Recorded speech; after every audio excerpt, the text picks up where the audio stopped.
Jangan lupa untuk subscribe YouTube channel Metro TV News dan nyalakan notifikasinya. Komisi Perlindungan Anak Indonesia menyebutkan menerima sebanyak lebih dari 5.500 pengaduan sepanjang tahun 2020, salah satunya pengaduan terkait dengan anak berhadapan dengan hukum dan pornografi. Lalu apakah pandemi COVID-19 ini menjadikan darurat perlindungan anak? Kita akan membahasnya bersama dengan Deputi Perlindungan Khusus Anak Kementerian Pemberdayaan Perempuan dan Perlindungan Anak, Pak Nahar, dan Komisioner KPAI Retno Listiarti. Pak Nahar dan Bu Retno, selamat pagi. Selamat pagi, Bang Kevin. Selamat pagi, Pak Nahar. Baik, pagi, saya akan langsung ke Pak Nahar dulu. Pak Nahar, dari data kementerian, kasus-kasus seperti apa Pak yang paling banyak melibatkan anak? Ya, data yang masuk ke sistem informasi online punya Kementerian Pemberdayaan Perempuan Perlindungan Anak, kita mencatat di tahun 2020 itu kasus kekerasan tercatat ada 10.041 dengan jumlah korban 11.026. Jadi angka ini sesungguhnya turun dari 2019 gitu. Tetapi kemudian ada beberapa catatan di sini bahwa korban kekerasan angkanya masih paling tinggi, menempati urutan paling tinggi. Tetapi juga trennya turun karena pandemi gitu. Lalu kemudian justru yang naik itu ada di kelompok anak-anak korban eksploitasi dan perdagangan anak gitu. Nah, penyebabnya apa? Mungkin nanti Bu Retno ada kaitannya dengan merubah pola dari belajar tatap muka menjadi online, lalu kemudian dampak dari gadget berpengaruh ke yang lain-lain ini berhubungan dengan eksploitasi dan TPPO.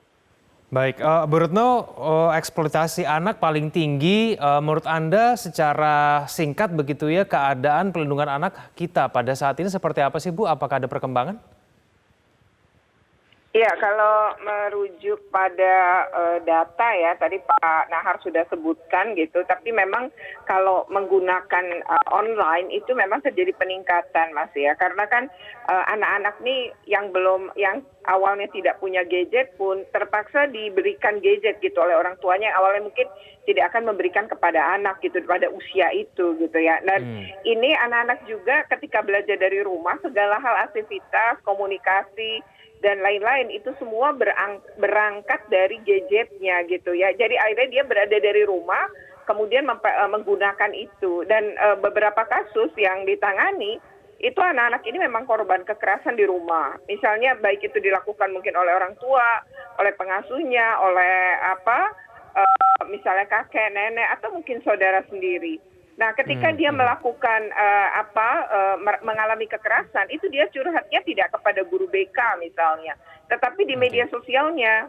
Dan ketika dia curhat di media sosialnya, itu ditangkap oleh orang-orang yang tadi ya, predator anak, kemudian orang-orang yang ingin mengeksploitasi seksual anak.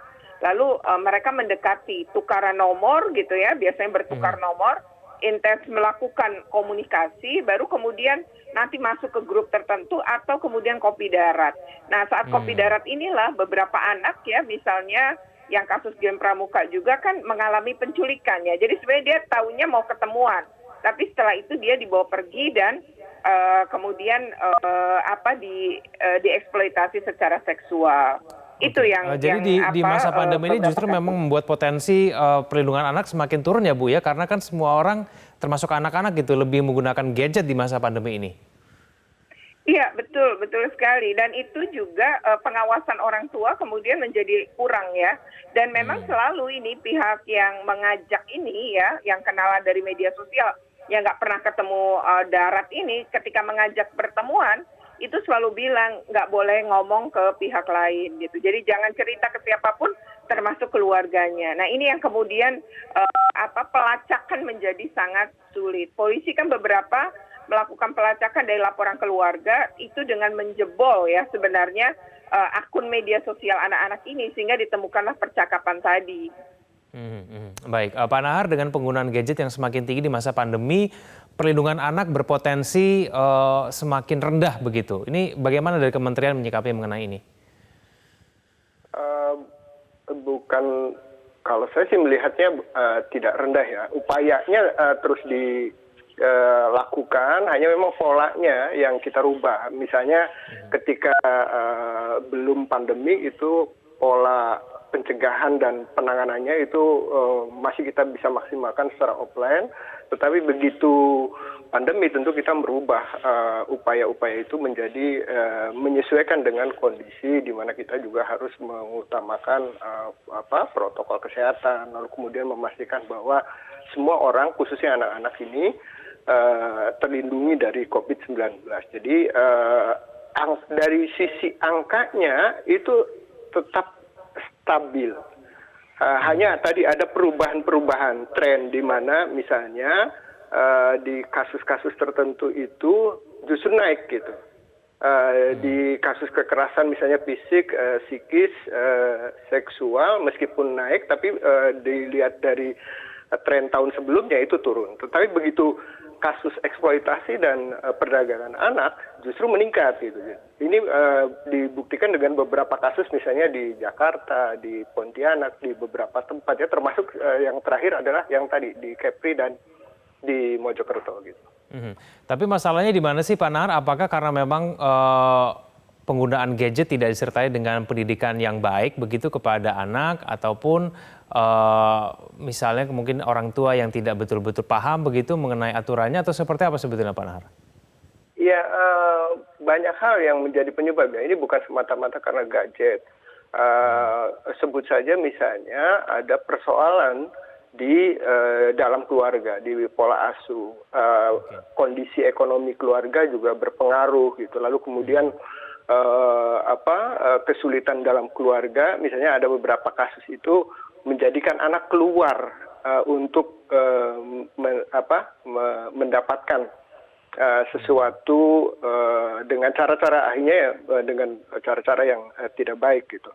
Nah inilah yang kemudian bahwa persoalannya bukan di gadget, tapi itu hanya cara ya, di mana faktor-faktor lain bisa berpengaruh, misalnya soal kondisi ekonomi keluarga, lalu kemudian disfungsi keluarga, perasaan tidak nyaman berada di rumah karena misalnya orang tua tertekan karena ekonominya, misalnya penghasilannya berkurang atau bahkan tidak bekerja lagi.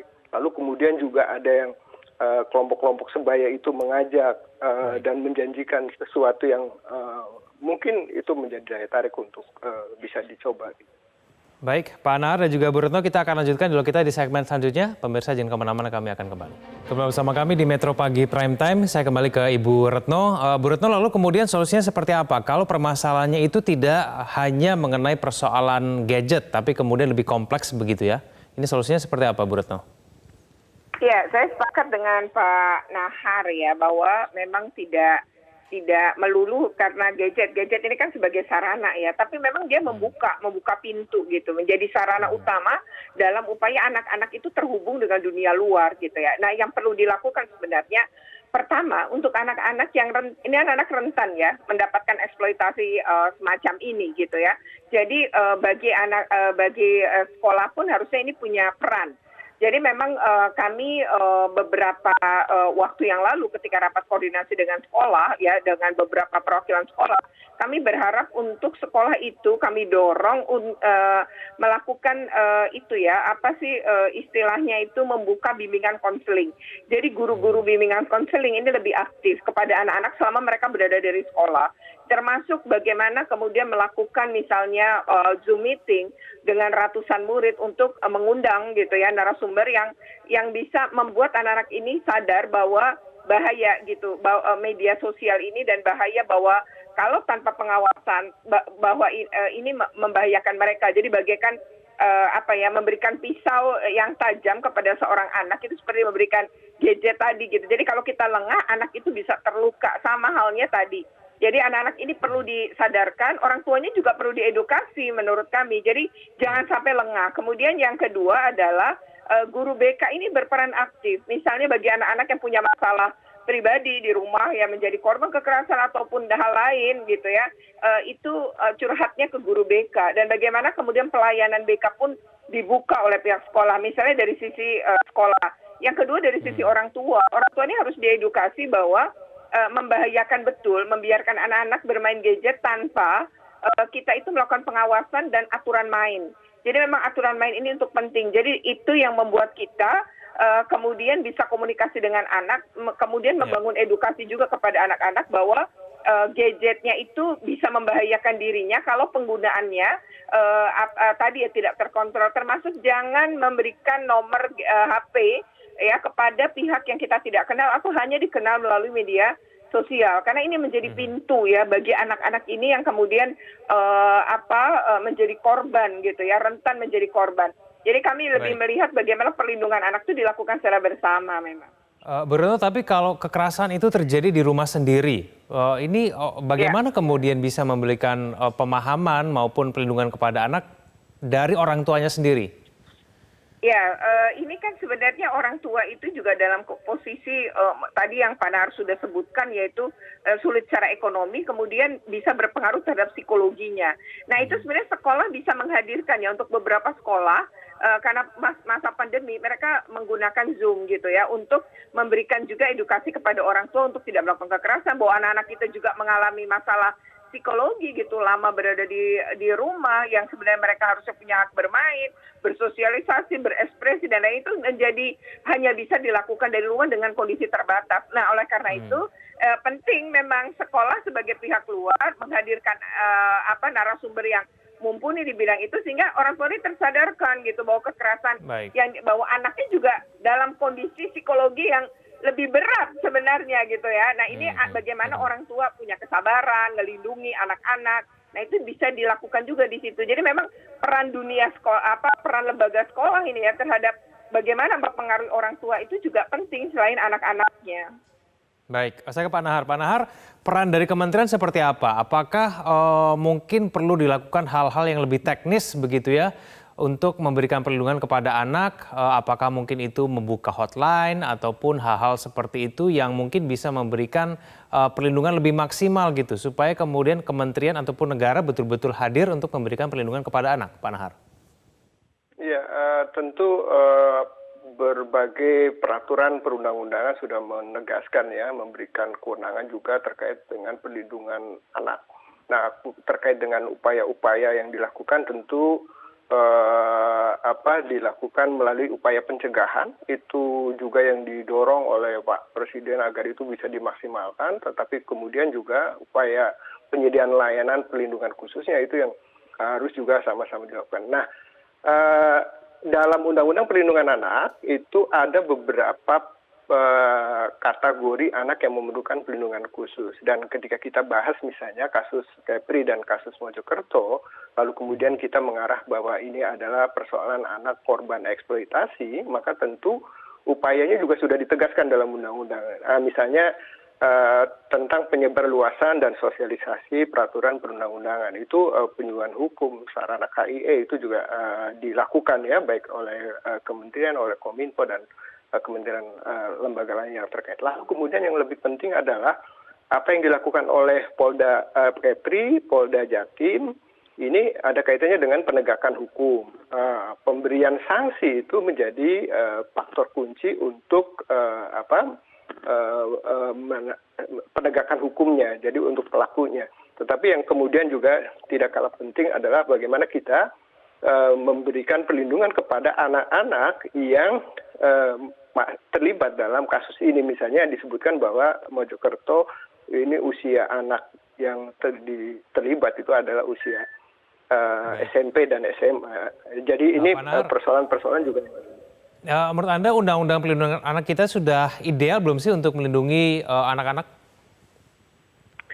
Dari sisi regulasi sudah saya menganggap sudah lengkap ya. Bahkan Undang-Undang Perlindungan Anak sendiri sudah direvisi 2 kali, dan terakhir itu sesungguhnya memberikan pemberatan kepada pelaku kekerasan seksual. Jadi ada 2 pasal dalam Undang-Undang Perlindungan Anak ini yang memberikan pemberatan hukuman, sehingga ini sesungguhnya sudah komprehensif. Hanya persoalannya adalah di tingkat implementasinya. Misalnya soal bagaimana memahami pasal demi pasal, lalu kemudian bagaimana menerjemahkan agar upaya penegakan hukum itu juga terhubung dengan upaya lainnya. Misalnya begini, kalau anaknya diproses, lalu kemudian setelah itu mestinya ada penanganan lebih lanjut. Misalnya sekarang lagi proses penyidikan, lalu kemudian setelah selesai, maka ada program-program lain yang memungkinkan anak ini bisa kembali sekolah, bisa lagi beraktivitas, lalu kemudian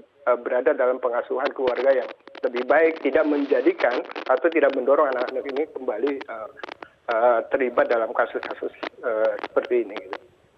Baik, Bu Retno, kalau misalnya memang perangkat hukum kita sebetulnya sudah komprehensif, sudah cukup ideal begitu ya.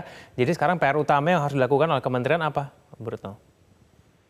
Iya, pertama sebenarnya kan tadi kalau kita melihat proses ya, kalau pencegahan kan tadi sudah kita diskusikan, tapi kalau terkait dengan penanganan ya, tadi Pak Nar bilang soal penegakan hukum, tapi memang yang paling penting adalah rehabilitasi.